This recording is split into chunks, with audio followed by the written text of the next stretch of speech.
Hi guys, Baseball EDU checking in. We're going to be looking at attack angle today, specifically instructional technology guide teaching players attack angle. So I want to start off by saying my name is Joshua Rodrigues. I am an instructional technology coach. I'm interested in marrying both the information and the data that we have from the science and the actual game of baseball together and to progress the game forward. Okay, why is attack angle important? It's basically the end all be all when it comes to allowing yourself more room, more margin for error in the swing. Okay, and that's going to become more important as we go along with this. So, what is attack angle? It's basically the angle of the bat as it comes through the hitting zone and it makes contact with the baseball. What do we know about attack angle at this point? What we do know is that the ball is coming down somewhere from a 6 to a -15, from -6 to a -15 degree downward slope. Okay, this is from Baseball Savant, their new 3D pitch analyzer. You're going to see that there is a point where the ball humps. These are fastballs. The ball will always have a little arc to on the way down. It just depends how much of an arc it's going to have. Okay, so it could be as low as 6 at a negative angle, or it could be as much as -15 if it's a curveball. This is not a new thought. The idea of swinging up or even having a positive attack angle or just attack angle in general. This is a picture from Ted Williams' Science of Hitting book. Okay, and you can see back then even he talks about having a positive attack angle. There is a point where he basically mirrors this exact image in the background, and he breaks down that the ball is coming at a downward angle, and he's pretty exact in his thoughts on it. And it's scary because that's almost 45 years ago. So this is also a chart taken from Alan Nathan. Okay, you guys can read about it if you just do a search for optimizing the swing. He did a research study on basically trying to hit the ball as far as you can to optimize the ability of the bat at contact. And you're going to see that he's anywhere from a fastball, curveball, 17, 18 to 25, okay, off of a tee. So you're going to see that we have a couple different parts that we'll be looking at, having a positive attack angle, and we're going to get into that more as we move along.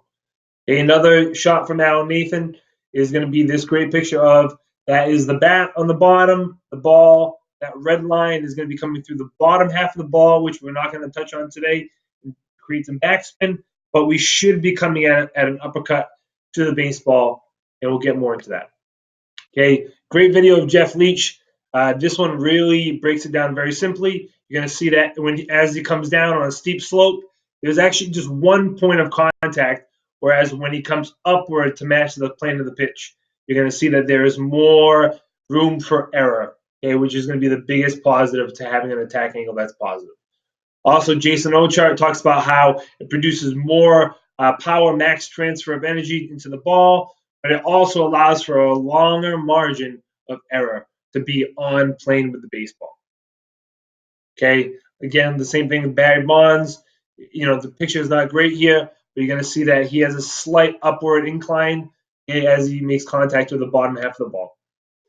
Hitting is about solving problems. This is basically the biggest thing that we need to understand. To solve problems, it's intense and it's very public, but hitting is basically solving problems in a very public manner. And having the correct or proper attack angle is going to give you more chance to solve that problem, more margin of an error to solve that problem.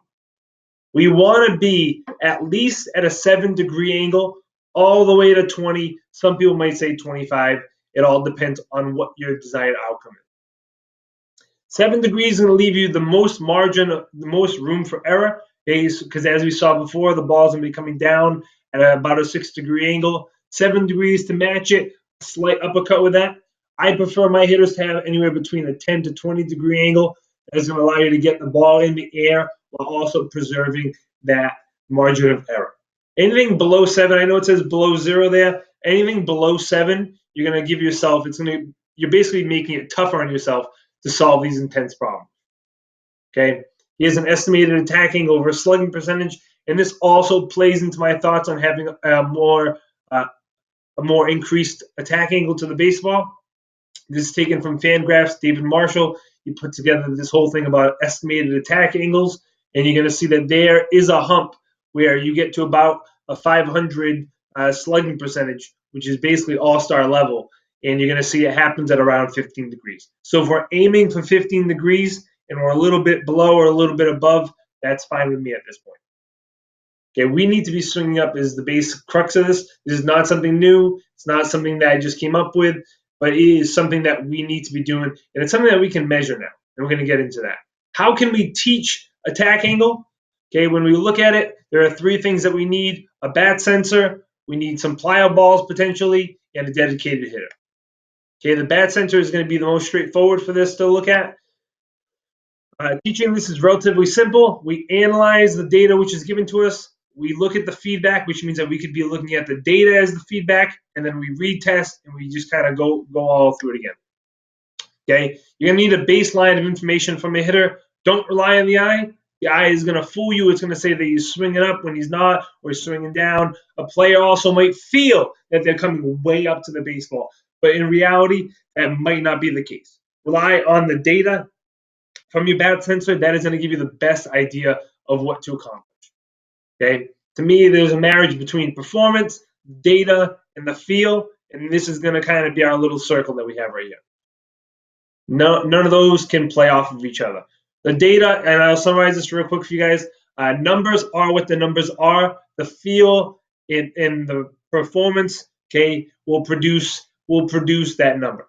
Okay. The key with the bat sensor is that we need to experiment, and that's that middle column right there.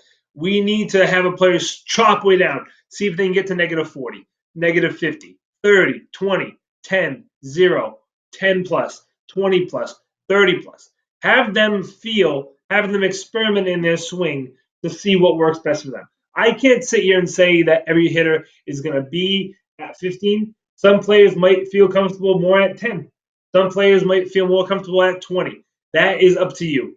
Okay, but we need to realize that attack angle is the number coming off of the bat sensor, and that we need the results in order to kind of qualify what we have. Feel is going to be a little bit different.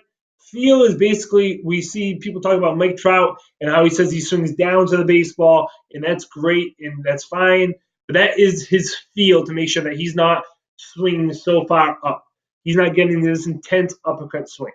Okay, the feel is going to be different than the results, than the data. Because I can almost guarantee that Trout, even though he feels like he's coming down to the baseball, I can almost guarantee he has a positive attack angle.